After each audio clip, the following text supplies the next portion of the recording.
Hello and welcome to Kids Heaven Public School online classes. My dear grade 9 students, this is for you, and we started our poem, The Duck and the Kangaroo. This is from your book of Beehive, chapter number 7, okay? First we finished the story and then there's this poem. Now, yesterday we read about the poem and we got the explanation of it, okay? Today, we will check out the vocabularies and the poetic devices that have been used in this poem. Now, remember I told you yesterday that this poem is also called a nonsense verse poem. That is because it makes use of words that are not normally used, like the places the duck wanted to go. Okay? Also, it doesn't really make much sense. You know, it's not possible कि एक kangaroo की tell पे एक duck बैठे and वो दुनिया के 3 चक्कर लगा के आ जाए, राइट? सो ऐसी चीजें जब लिखी जाती हैं, they are called nonsense verse. Now let's begin with the vocabulary. सबसे पहला जो है हमारा word, that is nasty. Nasty, जहां पर डक कहती है कि वो एक nasty pond में रहती है, nasty तालाब में. Unpleasant या bad, ठीक है? जो अच्छा नहीं होता, साफ सुथरा नहीं होता है, जो गंदा होता है, बुरा होता है. That is nasty. Then we have quack. That is the sound made by the duck. जब duck बोलती है, जो sound होती है, it's quack quack. Reflection. Okay?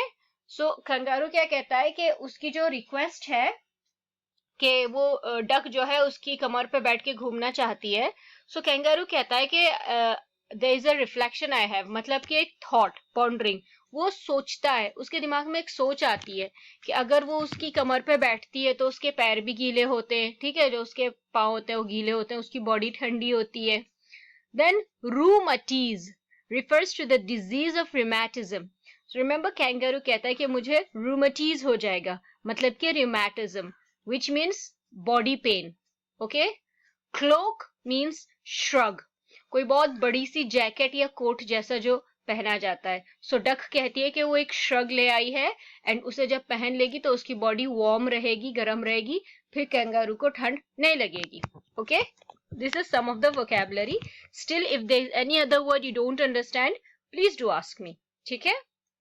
Now अब हम देखेंगे पोएटिक डिवाइसेस जो यूज की गई हैं इसमें. सो सबसे पहली है राइम स्कीम. ठीक है? मतलब कि जो राइमिंग हुई है पोएम में वो किस तरह से हुई है, उसकी जो स्कीम्स यूज हुई हैं देखिए. फर्स्ट स्टैंजा में ए बी सी सी ए.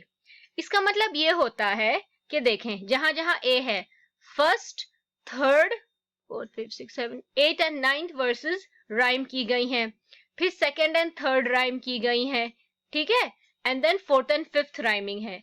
जहां जहां आपके अल्फाबेट्स है ना, देखो जैसे ए है, सो ए मतलब कि पहली और तीसरी राइमिंग है, और फिर जो लास्ट 2 है वो राइम है. फिर बी एंड बी यहाँ पर है, मतलब कि ये दोनों राइमिंग है. इसी तरह से ये वाला भी सब सेट हुए हुए हैं. ए बी सी बी, मतलब कि फर्स्ट एंड सेकेंड राइम है, फिर सेकेंड, फोर्थ, 7th, 8th वो राइमिंग है. सो ये है हमारी राइमिंग स्कीम. इसके बाद है alliteration. That is the repetition of a consonant sound at the start of 2 or more closely placed words. जब भी हम एक वर्स में, ठीक है, कंसोनेंट साउंड को रिपीट करते हैं, मतलब कि जितने भी उसमें वर्ड्स यूज होते हैं वो सेम अल्फाबेट से स्टार्ट होते हैं जो कि कंसोनेंट साउंड होते हैं. ठीक है? उसको हम एलिट्रेशन कहते हैं. For example, good gracious. देखो दोनों वर्ड्स जी से स्टार्ट हुए हैं. सो जो कंसोनेंट साउंड है इट इज अ ग. How you hop. Okay? देखो how, hop. It's a ha. Sit quite still and say. Sit, still, say. That's a sa. But to balance, it's a ba. Dear duck, da. Whole world, wa. Okay? So जब एक consonant sound की repetition होती है दो continuously 2-3 words में, या एक आध बीच में एक और प्रीपोजिशन आ जाता है एंड देन क्लोजली वर्ड्स में, तो उसको हम एलिट्रेशन कहते हैं. ठीक है? नेक्स्ट है हमारा anaphora. Now, when the same word is used at the start of 2 or more consecutive lines, okay, मतलब के same word हम use कर रहे हैं 2 या 3 verses में. इसका example है, and to keep out the cold I have bought a cloak and every day a cigar I will smoke. दोनों verses हमने start की हैं and से, okay? अब second देखो, and they hopped the whole world 3 times round and who so happy? Oh who. यहाँ भी दोनों and से start हुए हैं, ठीक है? So anaphora होता है कि जब same word 2 या 3 consecutive lines मतलब जो एक के बाद एक आती है, ये नहीं कि पहली लाइन और पे चौथी line, no, consecutive means one after the other, so 1 2 3 4 इस तरह से. नेक्स्ट है हमारा refrain, the use of musical rhyming sentence throughout the poem. अब जब भी कोई वर्स जो है किसी पोएम में बार बार रिपीट की जाती है, मतलब कि हम उस सेंटेंस को या उस वर्स को ज्यादा इंपॉर्टेंस देते हैं या ज्यादा उस पर जोर डाला जाता है. अब देखें, said the duck to the kangaroo, ये बार बार कही गई है, ठीक है, हर स्टेंजा में ये वर्स कही गई है, said the duck to the kangaroo. This has been repeated to lay stress on the request made by the duck to the kangaroo. Kangaroo को ये duck जो है request करती है ना, तो ये जो वर्स है said the duck to the kangaroo, ये इसलिए रिपीट की गई है ये दिखाने के लिए कि ये रिक्वेस्ट है एंड इस पे इंपॉर्टेंस दी गई है.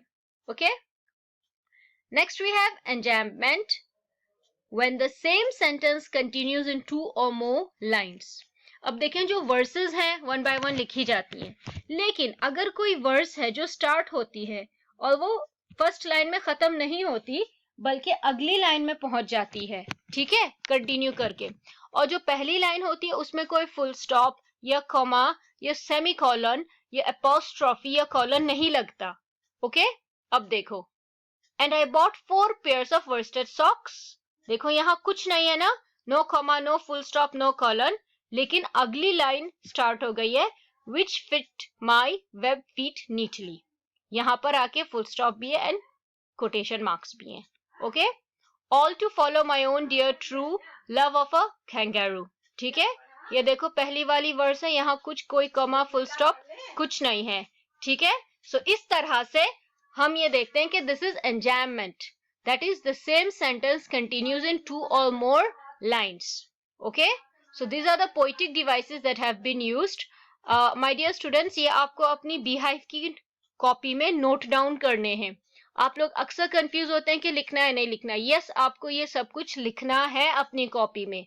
If you don't understand, please do ask me. Okay, thank you.